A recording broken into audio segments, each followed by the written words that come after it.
أنا محمد وليد جلة.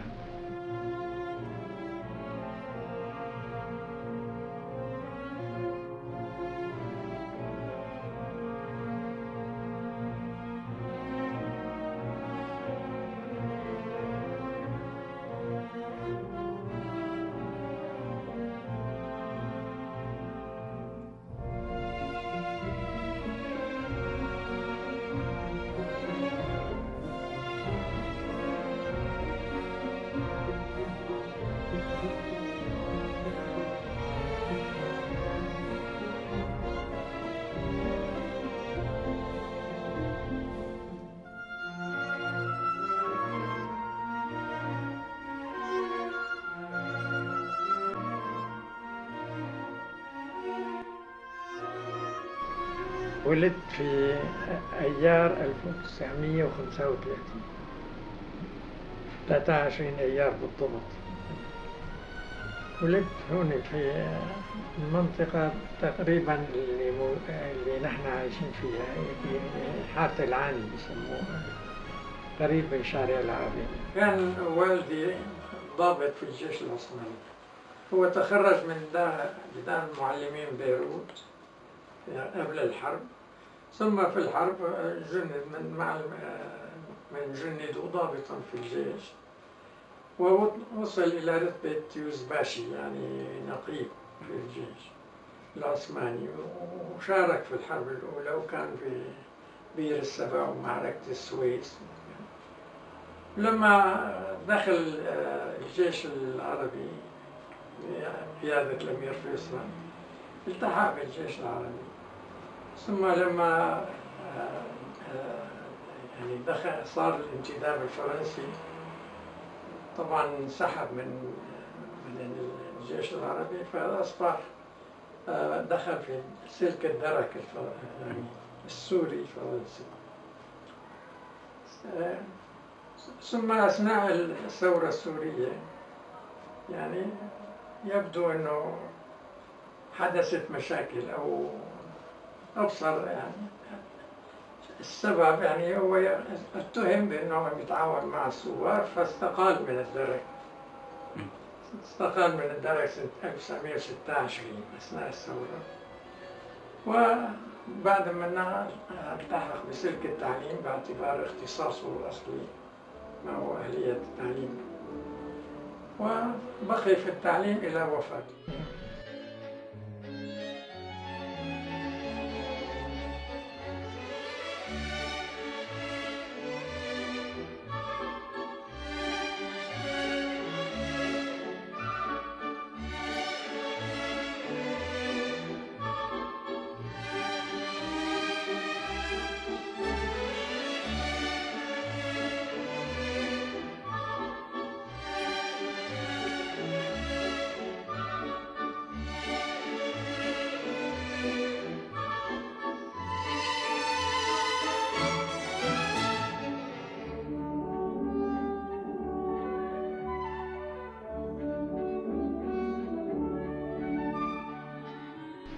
أنا أسرتي كانت تتألف، أمي وأبي و7 أولاد، نحن أشقاء من أم واحدة طبعا، 3 بنات و4 شباب صبيان. يعني أنا كان ترتيبي الخامس من العائلة. ودخلنا لما يعني بلغت السن اللي بيدخل فيه المدرسة، كنت أنا وأخي اللي أكبر مني مباشرة سوا مشينا في المدرسة.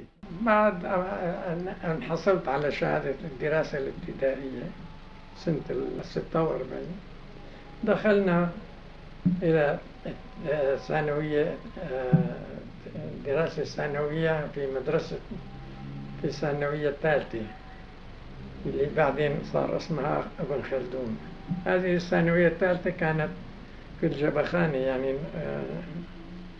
نحن الآن ما يسمى اتحاد العمال. لا. هذا البناء نفسه كان تابع للثانوية، وكان بجانبها مدرسة الصناعة. درست في الثانوية في الإعدادي للصف التاسع فقط. لما حصلت على شهادة المتوسطة، الدراسة المتوسطة، التحقت بدار معلمين. دار معلمين كانت بعد بنائي من ثانوية ابن خلدون، فدرسنا 3 سنوات في دار المعلمين. وأثناء الدراسة في دار المعلمين حصلت على شهادة الدراسة الثانوية في السنة الثانية أثناء الدراسة. وبعد ما تخرجت التحقت بالجامعة، درست،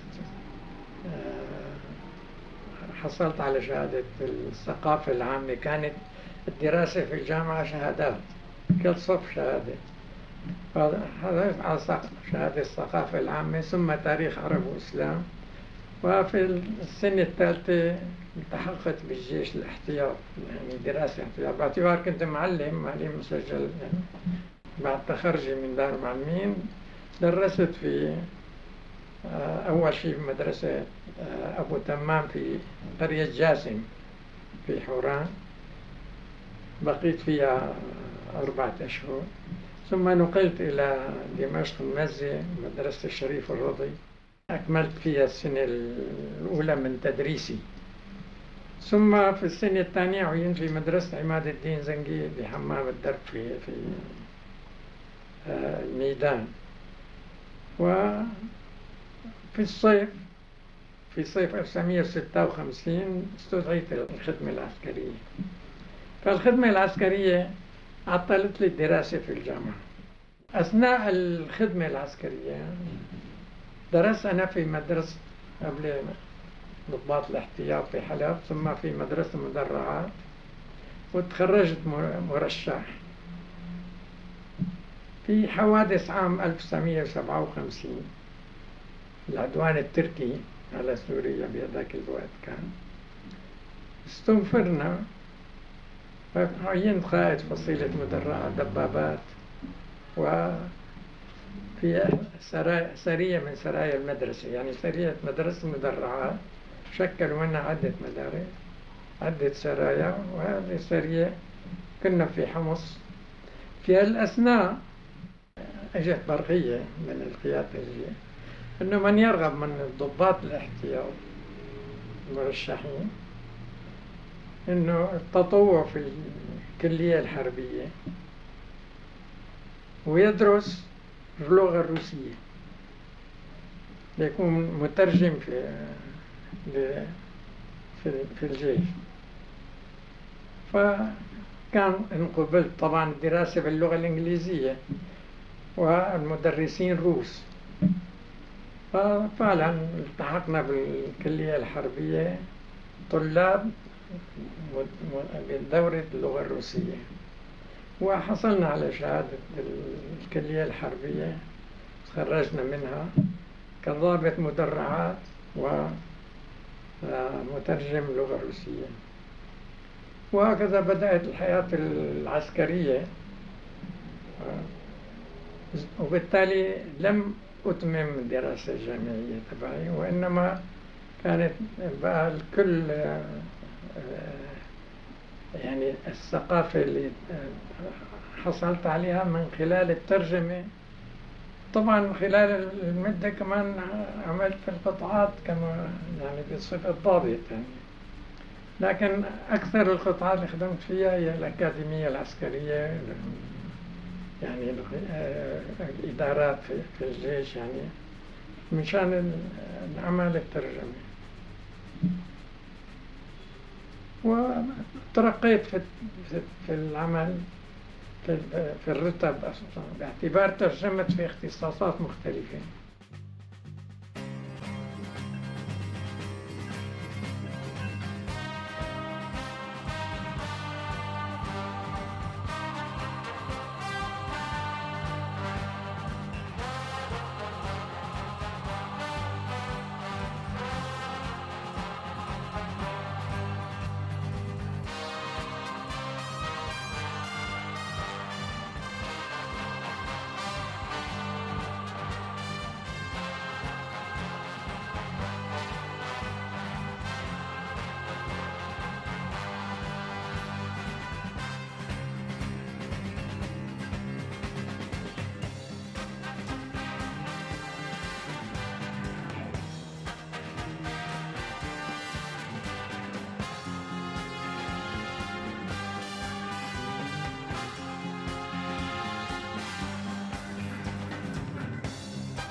لم أتوقف عند الترجمة فقط الشفهية يعني والترجمة الفورية، وإنما كنت أترجم المحاضرات وأكتب مقالات المجلة العسكرية، أكتب مقالات مجلة الجندي، بالإضافة إلى بعض الكتب مثل الأركان العامة السوفيتية في أيام الحرب، ترجمة كتاب للمارشال شتيمنكو، مثل كتاب مذكرات جوكوف. لم أترجمه لوحدي، وإنما اشتركنا نحن 6 ضباط في ترجمة هذا الكتاب القيم الحقيقة. مارشال جوكوف يعني ضابط مشهور جدا. من الأعمال الثانية أنه ترجمت كتب أخرى لا علاقة لها بالجيش، منها 100 مباراة في الشطرنج، يعني هذا مباريات دولية لأحد أبطال الشطرنج السوفيت، فعجبني الكتاب، لكن لم أترجمه ترجمة حرفية، وإنما يعني ابتكرت نوع من الترميز للشطرنج باللغة العربية ليطابق الترميز الأجنبي. ومع الأسف من يعني لاعبي الشطرنج في البلد ما كانوا يهتموا بهالطريقة هاي. مثلا كانوا يقولوا مثلا رخ الملك في الوزير إلى آخره. هاي الطريقة يعني لقيتها معقدة، أنا لقيت طريقة أسهل وموجودة في الكتاب شرحتها. في فرق بين لما كنت برتب صغيرة، يعني لما كنت ملازم أول أو نقيب أو رائد أو حتى اجتز دورة ركن، كنت أهتم بالكتب العسكرية ومقالات اللي يكتبها كلها عن التكتيك وعن فن الرمي وخلال الأثناء شاركت في كتابة مقالات الموسوعة العسكرية اللي كانت تصدر في بيروت، يصدرها هيثم الأيوبي وبسام العسلي، وكانت يعني الموسوعة كتبت فيها عدد 12-15 مقال كلها عن علم الرمي إلى آخره. لكن من بعد رتبة مقدم تغيرت نمط العمل تبعي، لما أعود أعمل مترجما للدورات وللضباط، وإنما صرت في أعمال يعني عسكرية بحتة في شبكة العمليات أو في التدريب. ثم عينت رئيس عمليات الفرقة الثالثة في حرب تشرين.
حين كلفني العماد مصطفى طلوط أن يعني تشكيل لجنة لمتابعة وضع موسوعة عربية. هذه اللجنة هي كانت مؤلفة من 12 13 أو 17 دكتور من مختلف البلاد العربية لدراسة موضوع إحداث موسوعة عربية مثل على نمط الموسوعات الأجنبية. هي ما كانت موجودة في البلاد العربية.